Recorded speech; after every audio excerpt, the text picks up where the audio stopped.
أعوذ بالله من الشيطان الرجيم ma doore kàddu gi ci bismillahi rahmani rahim man la Abdallahi jaamu yàlla lay wuyoo lépp lu yàlla sàkk kullu ruuhu lay nuyoo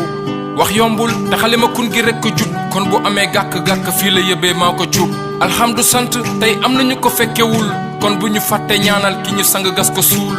discours bi xooluma ci kudul got kon su ma ci naree leem-leemi yàlla naa ci fot masta ñi amul kërte amuñu fu ñu nekk maa ngi mastaw ñi xiifte amuñu lu ñu lekk jant bi leer nga gis mais yëguloo ni mu tànge kon mat na bàyyi xel ñi ci mbedd mi tumu ranke mat na bàyyi xel ñi ñu dagg seeni cër ñi feebar taw fa jog ñi ñu génn seeni kër maa ngi mastaw dof yeeg ñi laago dab ñi dee ci accident ñi dee ci lakk ak ñi lab masa ñi ne ci kaso yi rawatina yaay booyi yàlla fëgg seeni bopp ñi tëdd ci hôpitaux yi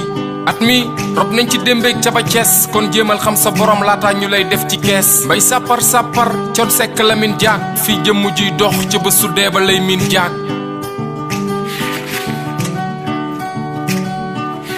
fii ñu doon forcer dictature ci paxum lëndëm lañu teere neel ma Macky Sall 3e mandat dañ koy teere 2021 ba tey ci France lañu dépendant damay ruus su ma leen gisee ngeen di feetu indépendance atum ñàkk kaaraange ak agression jam la paaka dëkku fecc ak way ndaw ñu pervers mën a saaga lii raam ca ñàkk ba la jëm te bu moytuwul dañ koy taal yàlla aaral réew mi ci barke Cheikh Omar Foutiyou Tall le 3 mars mbubu iblis la réew mi sol ay ruuxu ñoo ci dembar zàq ci affaire de viol dëkk bee tàkkoon ndaw ñi fipp xol yëpp xat takk der bi dóor Macky Sall moom def pat atum Sonko ak Adji Sarr ñaata bakkan ñoo ca rot ba tey xamuñ fu dëgg féetee lu dul néew yeñ ca rob fukk ak ñeent lañ ci ñàkk ba tey sarax yeeng ci ndab rongo ñi feragul sax aji di chinap ci yàlla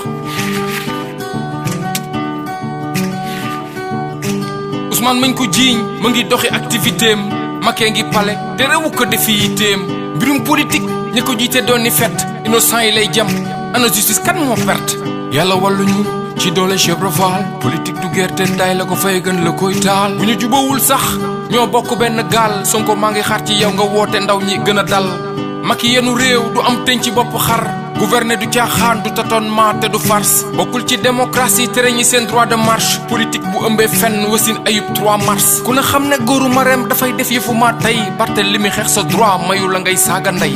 atum Covid bu président toogee di discours ngay gis arrogance bi gën a fës ci kàddu buur Sénégal moo ni mel nañu yaru il est temps jeunesse bu violente mooy jur geng sa président atum ñàkk sutura mag ñiy weerante am ndaw ñu lànk ba ñu xëy jotaayu weerante jël ay sos def ko xëy te gisoo kum faya gum ku lay saaga bul tontu ba koo kun faya kun